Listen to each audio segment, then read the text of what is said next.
Witness Statement, the 13th of February, 2019. I, Mr. Sajid Hussain, also known as Shahzad Hussain of 20 Primary Way, Bradford, contest all witness statements being forwarded by the parties involved and put them to proof. As I believe the statements made are fabricated under an ulterior agenda being pursued to the detriment of my mother Mrs. Fateh Begum. After presenting a series of hearsay evidence from the OPG commissioned assessor, conspiring social worker and colluding GP, the courts are then asked to either cancel the LPA on the probability that Mrs. Begum may not have had the mental capacity to sign her LPA in February 2018, no evidence of this exists. And if she did have mental capacity, then to revoke the LPA on grounds that Mr. Hussain is not a suitable candidate given his criminal conviction, prosecuted not by the CPS, but by Bradford Council itself acting as the Crown and financially profiteering. The courts are asked to remove the LPA one way or another and assign it to a party of their choice, namely a solicitor's firm. By getting the courts to focus on the fourth and fifth principle of the Mental Capacity Act 2005, namely 4. Best interests. 5. Less restrictive option. The applicant party has not demonstrated how assigning an LPA to a solicitor would be in any way beneficial to Mrs. Begum or in her best interest.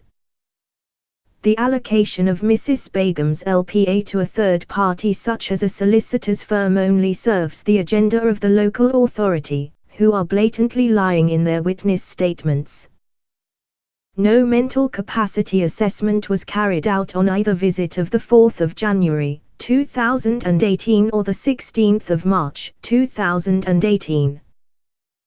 These visits being the only two times Mrs. Bateson, mother's newly assigned social worker, had visited my mother in person and spoke to her via an interpreter. Given the pretext at the time was that they were there looking to set up an appropriate support care package.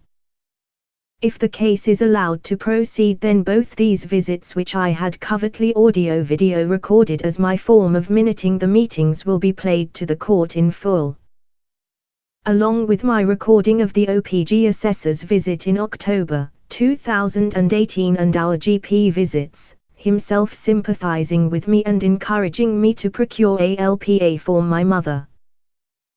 The courts are being asked to play into an agenda which in reality is being pursued not by the OPG looking to act in the best interest of my mother Mrs. Begum, but is in actual fact being pursued by CBMDC, whose very lengthy and expensive contrived private criminal conviction against me personally is now being fully undermined by myself holding my mother's LPA.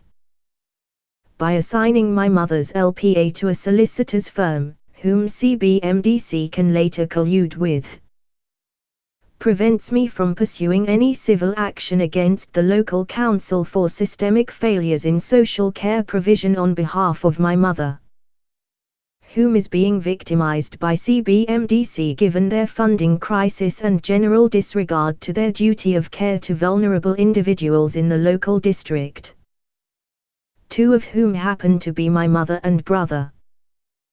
The courts are kindly requested not to send this case up north to a circuit of judges that CBMDC can then collude and conspire with and buy off, in order to achieve their desired objective, but to put a stop to this travesty of justice forthwith. It is not in my mother's best interest to have the LPA assigned to a solicitor, as she lacks the means to contact and communicate with solicitors without my assistance and involvement. My mother is fully dependent on me as her son and full-time carer for all her needs and has authorized me to act on her behalf since July 2000. A period of over 18 years, at a time when she did not have dementia. Even as recently as April 2014, she has authorized me to act on her behalf by signing her power of attorney registered with our housing association.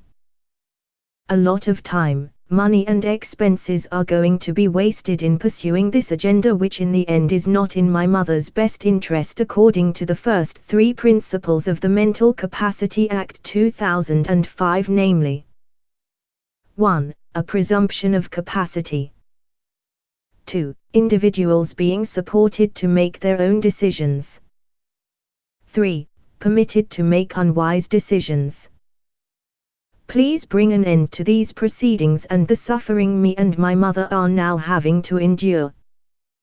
As a result of CBMDC pursuing an agenda through its proxies which serves only their own financial interest over and above the interest of my mother, Mrs. Fateh Begum. Regards, Mr. S. Hussain.